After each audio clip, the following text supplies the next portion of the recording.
ఓం శ్రీ కృష్ణ సద్గురు పరబ్రహ్మణే నమః.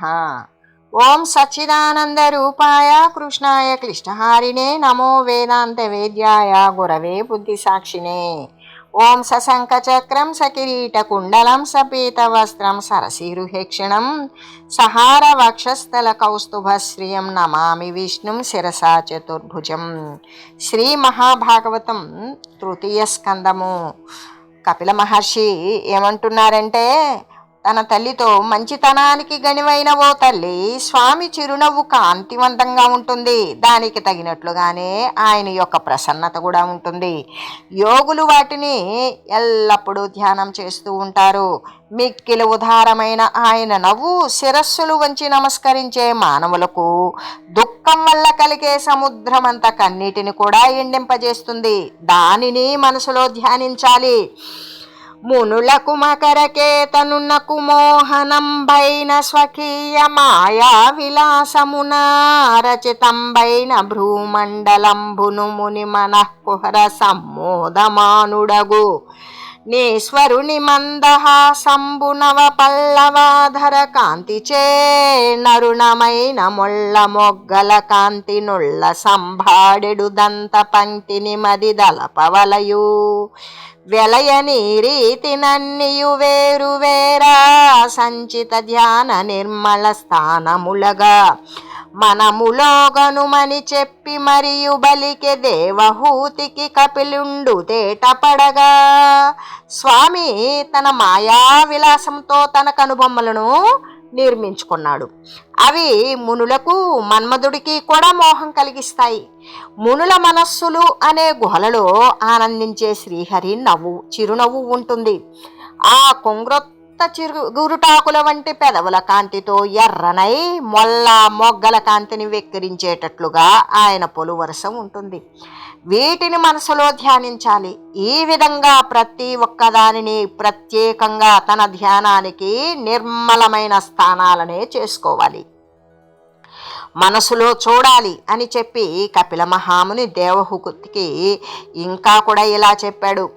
ఈ ప్రకారమున సర్వేశ్వరునందును ప్రతిలబ్ధ భావ సంపన్నుడగుచూ జిరతర సద్భక్తి చే ప్రవృద్ధంబైన యతిమోధమున బులకిత శరీరుడగుచూ మహోత్కంఠనానంద బాష్పముల్ జడిగొన బరితోష జలది గృంకి భగవత్ స్వరూపమై భవగుణగ్రాహకమగుచు మత్సంబంధమనుకరించి సుమహిత ధ్యానమున పరంజ్యోతి యందు మనము జాల నియోగించి మహిమదనరు మోక్ష పరమాత్మలోననపేక్ష సేయు ననఘవర్తనుడైన మహాత్ముడెప్పుడు.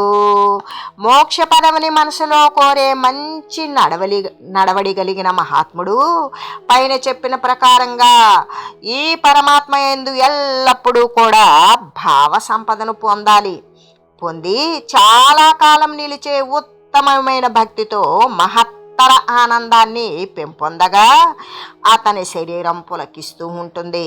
ఇనుమిక్కిలి ఉత్సుకతతో ఆనంద బాష్పాలు వర్షిస్తూ ఆనంద సముద్రంలో మునిగి తేలుతూ ఉంటాడు.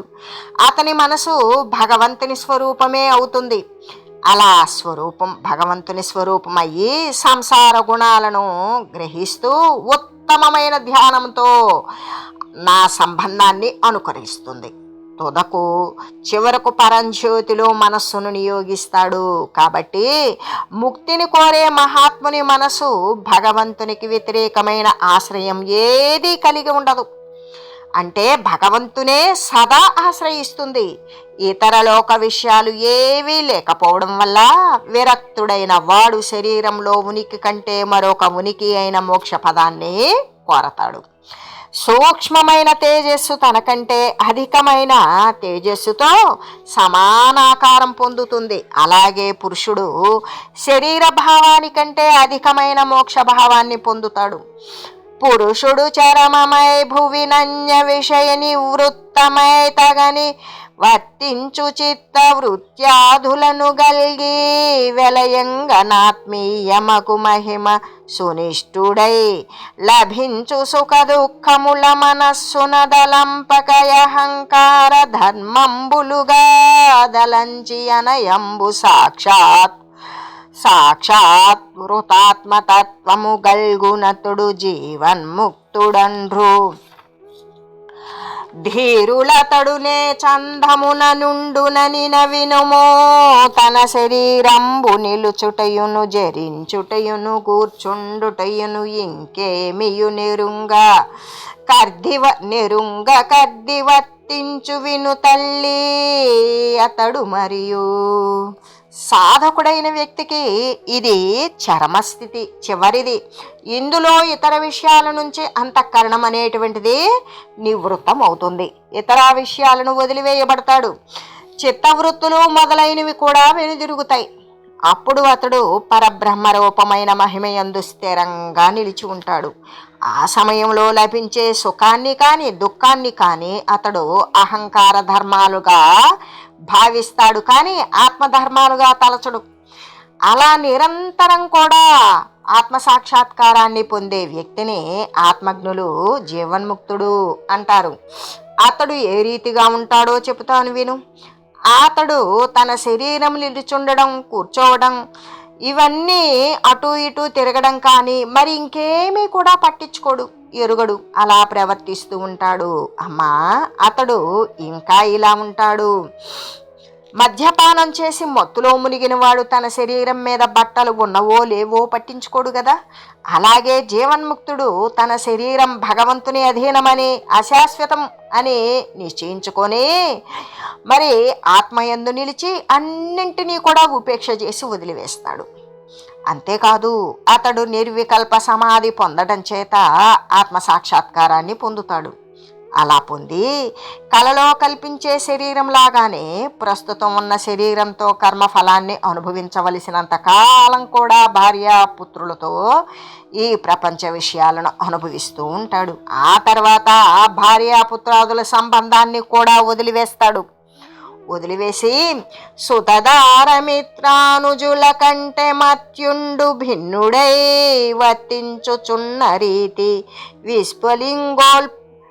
విస్ఫులింగోల్ముఖ విపుల ధూమములచే హవ్యవాహనుడు వేరైన రీతి వలనొప్పదేహంబు వలనని జీవాత్మ పరికింప భిన్న రూపమున నుండు దవిలి భూతేంద్రియాంతఃకరణంబుల భాసిల్లుచున్నయా ప్రకృతి రూప బ్రహ్మమున కాత్మదాభృదగ్భావమగుచు ద్రష్టయై బ్రహ్మ సంజ్ఞచేదన రుచుండు నఖిల భూరి ప్రపంచంబులందు దన్ను దవిలి తనయందు నఖిల భూతములగనుచు.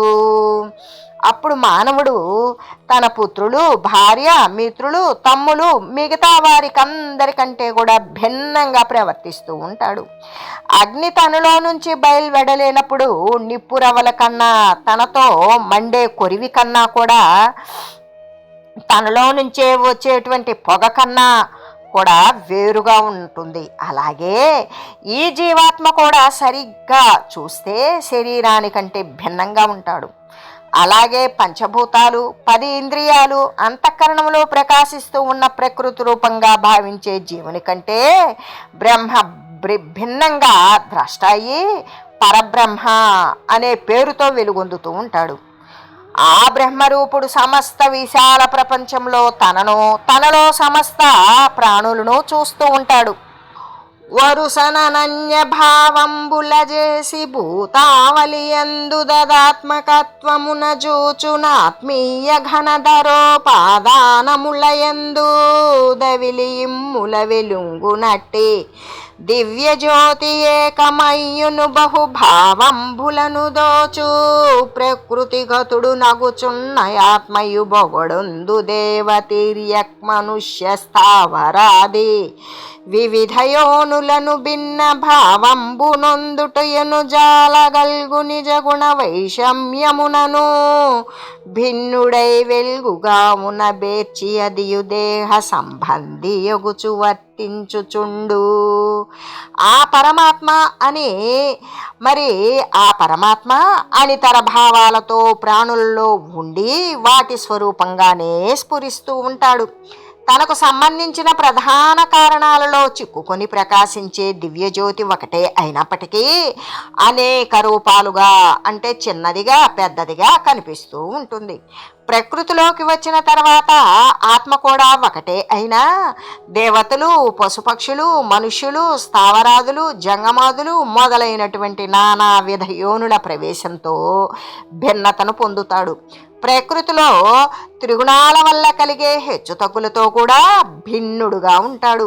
ఆ భిన్నత కూడా దేహాలకు సంబంధించి ఉంటుంది. భావింప సదసదాత్మకమై వెలయును దుర్విభావ్యమగుచు స్వకీయంబై వర్తించుచు ప్రకృతిని భావమున తిరస్కరించు భవ్య స్ఫూర్తిన్ కార్యకారణ రూపంగా ఊహలకు అంతు చిక్కనిదిగా ఉండేది నా అంశ అయిన జీవునికి బంధకారణమై ఉండే ప్రకృతిని భక్తుడు తన మనస్సుతో ఆ శ్రీహరి దయతోనే తిరస్కరిస్తాడు. ఈ ఆత్మ స్వస్వరూపంతో ప్రవర్తిస్తుంది అని కపిలుడు చెప్పగా దేవహూతి ఇలా మళ్ళీ అన్నది, మహాత్మా, మహత్తు మొదలైన భూతాలకు ప్రకృతి పురుషులకు కలిగిన అన్యోన్యమైన భిన్న లక్షణాలను వాటి యొక్క స్వరూపాలను తెలిపావు. ఇదే రీతిగా వీటిని గూర్చి సాంఖ్యశాస్త్రంలో చెప్పిన విశేషాలను, భక్తి యోగ మహిమను, మానవుడు భక్తి యోగంతో సర్వలోకాలయందు కూడా విరక్తుడయ్యే యోగాన్ని తెలుపవలసింది. ప్రాణులకు జనన మరణ రూపమైన సంసారం అనేక విధాలుగా ఉంటుంది కదా. కాబట్టి పరాత్పరుడవు, కామస్వరూపుడవు అయినా నీ స్వరూపాన్ని తెలియజేయి. నీకు భయపడియే మానవులు పుణ్యకార్యాలు చేస్తూ ఉంటారు. మిథ్య అయిన దేహాన్నే అజ్ఞాని ఆత్మ అంటే సత్యము అనుకుని మూర్ఖుడై ఉంటాడు. కర్మలయందు ఆసక్తి గల బుద్ధితో మోహితుడై సంసారమనే మహత్తరమైన చీకటిలో చాలా కాలం నిద్రిస్తూ ఉంటాడు. అలాంటి వాడిని మేల్కొల్పడానికి యోగ సూర్యుడిగా జన్మించిన పుణ్యాత్ముడివి కాబట్టి పై విషయాలన్నీ నీవు వివరంగా నాకు తెలియజేయి అని అడిగిన దేవహూతికి కపిలుడు ఇలా అంటూ ఉన్నాడు. నలినాయతాక్షి విను జనముల ఫల సంకల్ప భేదమున చేసి మదిగల భక్తి యోగ మహిమం బలవడగననేక విధముల నదగు నవియున్ పద్మాల వలె విశాలమైన నేత్రాలు కలిగినటువంటి ఓ జనని తల్లి విను. మానవులు ఏ ఫలాన్ని కోరి ఏ సంకల్పం చేస్తారో అవి అనేక విధాలుగా ఉంటాయి. వాటిని అనుసరించి భక్తి కూడా అనేక విధాలుగా ఉంటుంది. వాటిని వివరిస్తాను. భక్తి తామస భక్తి, రాజస భక్తి, సాత్విక భక్తి అని 3 విధాలుగా ఉంటుంది. వాటిల్లో తామస భక్తి ఎలా ఉంటుందంటే సతత హింసాతి దంభమాశ్చర్య రోషతమములను జేయుచును భేదదర్శి యగుచు బరగనాయందుగా వించు భక్తి దళప దామసంబనదగువాడు తామసుండు. ఎడతెగని హింస, మిక్కిలి ఆడంబరం, పగ, కోపము, అజ్ఞానాలతో స్వపరభేదం అతిగా కలిగిన నాయందు భక్తి చేయడం తామస భక్తి అవుతుంది. అది కలిగినటువంటి వాడు తామస భక్తుడు. ఘన విషయ ప్రావీణ్యములను సుమహైశ్వర్యయసములను భూజాద్యర్హుని నను నద్ది భజించుటాచను రాజసయోగమనగ సౌజన్య నిధి. ఓ సౌజన్యమూర్తి, ఓ తల్లి, ఇహలోక విషయాలలో నేర్పుతో చాలా గొప్ప సంపదతో కీర్తి కోసం పూజించదగిన నన్ను సేవించడం రాజసభక్తి అవుతుంది. అనుపమ పాప కర్మ పరిహారమునకై భజనీయుడైన శోభన చెరుతిండి తండనుచు భావమునందలపోసి భక్తిచే ననితర యోగ్యతన్ భగవదర్పణ బుద్ధినొనర్చి కర్మముల్జనహితకారి అయినగడ సాత్విక యోగమనంగ జొప్పుదున్. సాత్విక యోగమనంగ జొప్పడున్. సాటిలేని పాపకర్మలు నశించడానికి పవిత్ర చరిత్ర కలిగిన ఈయనను భజించాలి. అంటే ఈ పాపకర్మలు అనేటువంటివి సాటిలేనివి. వాటిని నశింపజేయాలి అంటే పవిత్ర చరిత్ర కలిగినటువంటి ఈయనను మాత్రమే భజించాలి అనే భావంతో సమస్త కర్మలు ఫలాపేక్ష లేకుండా భగవంతునికి అర్పించాలి అనే సంకల్పంతో లోకుల మేలు కోసమని చేయటం సాత్విక భక్తి యోగం అవుతుంది. మనుసుత మద్గుణ శ్రవణ మాత్ర లభించిన ఎట్టి భక్తి చేననగుడ సర్వశోభణ గుణాశ్రయుడం పరమేశ్వరుండనైతనరిన నన్ను చెందిన యుదాత్త మనోగతుల వ్యయంబులై వననిధిగామి అయిన సురవాహిని బోలి ఫలించు నిమ్ములన్. మనుపుత్రిక అయిన ఓ అమ్మ, నా గుణాలను విన్నంత మాత్రం చేతనే కలిగిన భక్తితో పవిత్రుడిని, సమస్తమైన మంగళకరమైన గుణాలకు ఆశ్రయుడిని, పరమేశ్వరుడిని అయినా నన్ను శరణంది సేవిస్తే సముద్రంలోకి చేరిన గంగానదిలాగానే, భక్తుని ఉదాత్త మనసు అవిచ్ఛిన్నమై తైలధారలాగానే నిరంతరమై సఫలతనే చెందుతుంది. దీన్ని నిర్గుణ భక్తి యోగం అని అంటారు.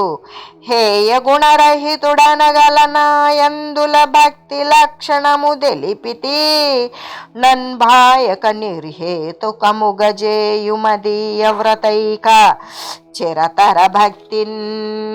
వదిలివేయదగినటువంటి గుణాలు లేని నాయందు జనులకు ఉండే భక్తి లక్షణాలను చెప్పాను. నన్ను వదలకుండా, ఎలాంటి హేతువులు లేకుండా కేవలం నా సేవయే అని బహుకాలం నా భక్తినే చేయాలి. ఎలాంటి కోరికలు లేని నా భక్తులకు అలాంటి భక్తి యోగం సాలోక్యము, మరి సాష్టిత్వము, సామీప్యము, సారూప్యము, సాయుధ్యము పొందడానికి కూడా సాధనమవుతుంది. కాబట్టి మహాత్ములు తమ కోరికలు తీర్చేవి అయినా నా సేవ లేని ఇతర కర్మలను చేయడానికి ఇష్టపడరు. దీన్ని ఆత్యంతిక భక్తి యోగం అంటారు. సత్వగుణము, రజోగుణము, తమోగుణము అని మూడు లేనివాడు నాతో సమానమైన స్వరూపాన్ని పొందుతాడు అని కపిలుడు చెప్పి ఇంకా ఇలా అన్నాడు. అయితే భగవంతుని పరంధామంలో ఉండడం అనేటువంటిది సాలోక్యమైనది. భగవంతునితో సమానంగా ఐశ్వర్యాన్ని, భోగాలను అనుభవించటం సాష్టిత్వం అవుతుంది. నిత్యము కూడా భగవంతుని సన్నిధిలో ఉండడం సామీప్యమే అవుతుంది. భగవంతుని రూపం వంటి రూపం పొందటం సారూప్యం అవుతుంది. భగవంతునిలో ఐక్యం కావడమే సాయుధ్యము అనేటువంటి భక్తి విషయాలు 5 రకాలుగా ఇప్పుడు మనం తెలియజేసుకున్నాము.